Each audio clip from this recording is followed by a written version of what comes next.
Bila sebut je JSB penjenayah, ramai pula yang marah. JSB dituduh letak air janggut dan air gigi Abuya dekat makanan yang diorang jual. Dan korang tahu tak, waktu tu JSB dalam proses untuk permohonan halal JAKIM. Dalam masa yang sama, JSB dituduh mengajar kanak-kanak meli WAT dan li WAT. Bila melibatkan kanak-kanak ni, ini sesuatu benda yang sangat serius. Dan ada banyak lagi tuduhan-tuduhan yang lain yang berkaitan dengan JSB. Dan waktu tu, dekat mana korang? Ramai yang mengecam JSB, ramai yang percaya dengan tuduhan-tuduhan tu. Dalam masa yang sama, masjid 2 kali, 3 kali khutbah Jumaat berturut-turut berkaitan dengan JSB. Dan waktu tu, tak ada seorang pun yang berani nak cakap pasal JSB ni. Sebab dah tahu dah, kalau kau cakap je pasal JSB, kau kena tuduh kau ni minum air kaki, minum air gigi. Dan salah seorang tu saya.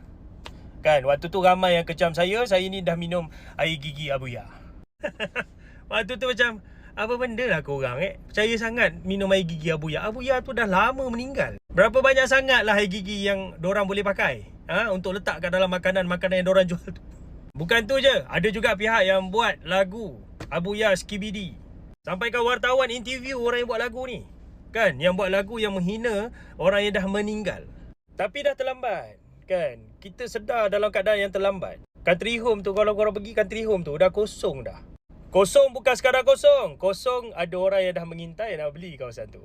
Tapi kadang-kadang pelik lah kan. Macam JSB ni dituduh. Belum terbukti bersalah lagi. Tapi semua pemimpin bersuara. Sampaikan ahli agama bersuara. Sampai masuk dalam khutbah masjid.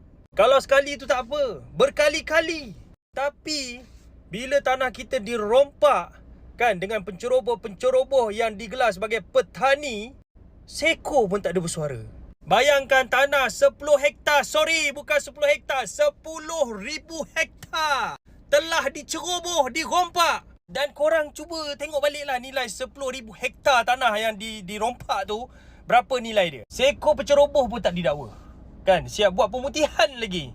Tu, letupan gas dekat Putra Heights, kerugian hampir 1 bilion, melibatkan 250 unit rumah. Seekor kontraktor pun tak digari. Itu bukannya dakwa-dakwi dah. Itu memang dah terbukti bersalah. Tapi masih belum didakwa. Yang si JSB ni pula belum terbukti bersalah lagi. Tapi dia punya cerita dia macam dah confirm bersalah.